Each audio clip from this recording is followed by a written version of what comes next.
ჩვენ კიდევ მრავალი რამის თქმა შეგვიძლია ამბარდავნების შესახებ, მაგრამ ეხლა კიდევ სხვა ნების განხილვას შევდგეთ, რაც ასევე ამბარდავნებისაგან, ასევე საკუთარი მეს თაყვანისცემისაგან იწყება და ეს არის სწორედ დიდების მოყვარეობა.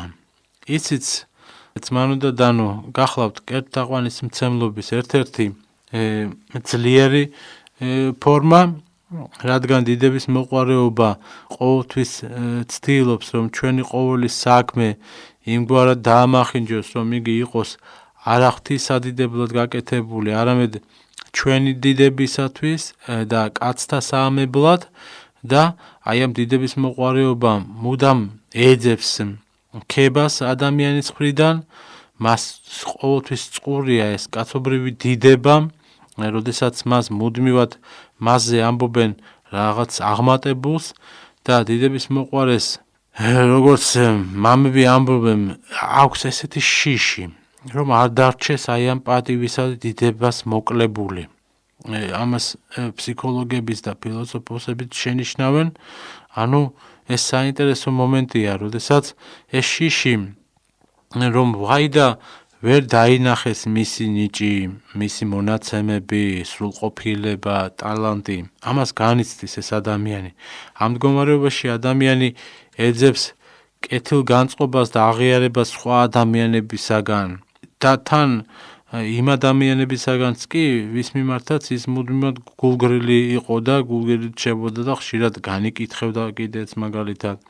აი, როდესაც საუბრობ ჩვენ პოლიტიკოსებისა და ხელოვანი ადამიანების შესახებ, რომლებიც ზოგიერთებს უმრავლესობაზე შეიძლება ითქვას დღეს, რომლებიც ზემოდან უყურებენ ეს უბრალო ხალხს და ბრბოდ მიიჩნევენ მათ და მათგან საკუთარი პერსონის გამოყოფას ცდილობენ და ამავე დროს სწორედ აი ამ საზოგადოებისაგან, რომელსაც ისინი ბრბოდ მიიჩნევენ, ითხოვენ კიდეც აღიარებასა და თაყვანისცემას, ხო? ამას კარგად ვხედავთ ჩვენ პოლიტიკოსების ცხოვრებიდან, როდესაც არჩევნების დროს ყველაფერს გვპირდებიან და შენი ჭირიმე და შენ გენაცვალე და ხალხთან არიან კავშირში და ხელსაც ართმევენ და შემდეგ როდესაც თავისას მიაღწევენ, როგორი დამოკიდებულება, როგორ ეცვლებათ ადამიანების მიმართ. და აი ამ სხვის შეხედულებაზე დამოკიდებულს ხდის თავის ცხოვრებას ესეთი კაცი. ამას აკეთებს სწორედ რომ ამ დიდების მოყვარეობის ვნების გამო აქ ერთ-ერთი ჯაჭვია იმ მონობისა, სულიერი მონობისა, რასაც ქვია კერპთაყვანისმცემლობა, როგორც კერპები, ესე იგი ერთნი მუდამ ეძებენ მეორეთაგან აღიარებას, პატივს, ყურადღებას და დაფასებას და ისინი არ ზრუნავენ ძმაო და დანო ღვთის განდიდებაზე და არამედ მხოლოდ საკუთარ განდიდებაზე ოცნებობენ და აი ამ მმართველებსა და პოლიტიკოსებში ეს ერთ-ერთი კუთხით შეინიშნება და ხელოვან ადამიანებში კიდევ ცოტა სხვა კუთხით შეგვიძლია ჩვენ დავაფიქსიროთ ეს მდგომარეობა, თუ ჭეშმარიტი მხატვრები, მაგალითად მუსიკოსები და მწერლები ცდილობენ არ წარმოაჩინონ ეს სიყალბე თავის შემოქმედებაში და ცდილობენ თავმდაბლურად აკეთონ თავისი საქმე და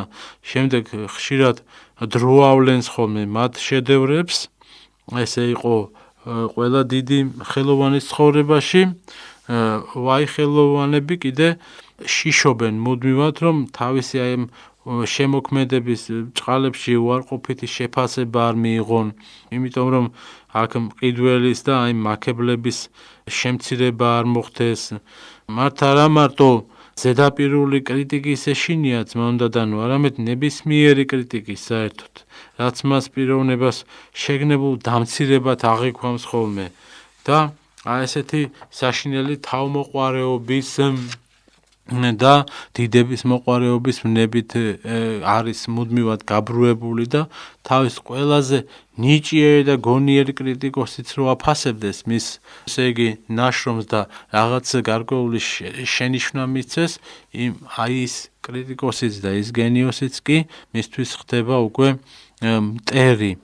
აი ეს არის დიდების მოყვარეობა, ადამიანის ქვეცნობიერში ღრმად იკავებს ის თავის ადგილს და განსაკუთრებით მაშინ, როცა თავის პროფესიით მუშაობს ის, უფრო მეტად დამოკიდებული ხდება აი ამ გარშემოყოფების შეფასებაზე და აზრზე.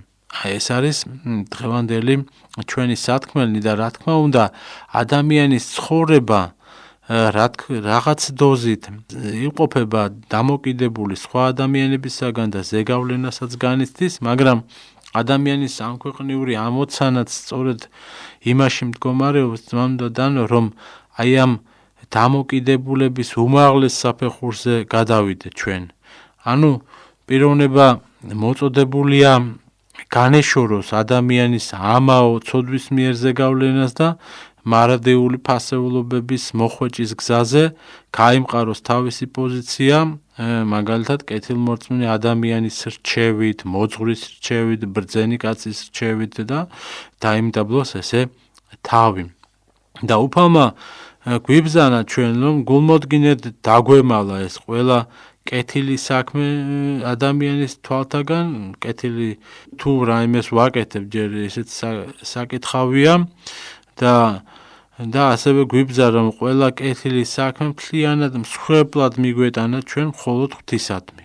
ანუ დავფაროთ ეს ადამიანების თვალისაგან, ქებადიდებისაგან, თუ რამეს ვაკეთებთ სათნოს, იმიტომ რომ ეს ყველაფერი არის ღვთის და ღმერთს უნდა შევწიროთ ის ასევე მსხვერპლად. ამიტომ თუ რომელიმე ჩვენთაგანი რაიმე სამუშაოს ან კეთილ საქმეს საჩვენებლად ვაკეთებთ, ძმამდადანო, ამით თვით სათნოებას, ესე იგი, თავისი ვნების, დიდების მოყვარეობის, დაკმაყოფილების იარაღად ვაქცევთ ჩვენ.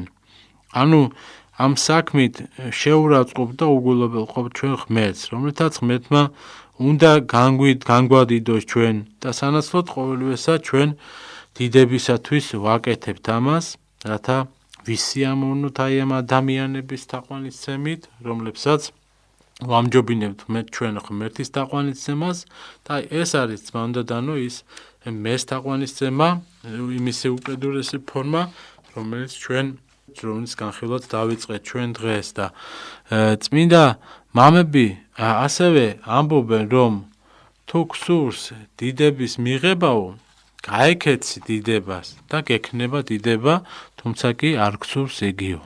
ასე ბრძანებს წმინდა ტიხონ ზადონელი.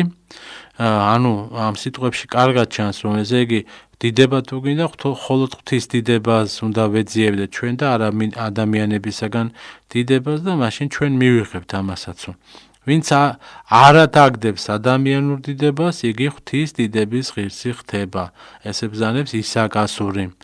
და იოანე ოქროპირი კი გვმოძღვრავს, რომ თუ გსურს დიდებას მიაღწიო, შეიძრულე იგი და თუ კი დიდებას დაუწყებ დევნას, მოაკლდები მასო. იგივე აბსოლუტურად ერთი და იგივე აზრია სხვადასხვანაირად გაჟღერებული, თუმცა ძალიან სასარგებლო და სულისათვის საამო. იზრუნოთ ყოველთვის მარადიული და დიდებისათვის, ვინაიდან ახლანდელი დიდება ყოველდღე გვატყულებს ჩვენ, ამბობს წმინდა გრიგოლ ღვთისმეტყველი.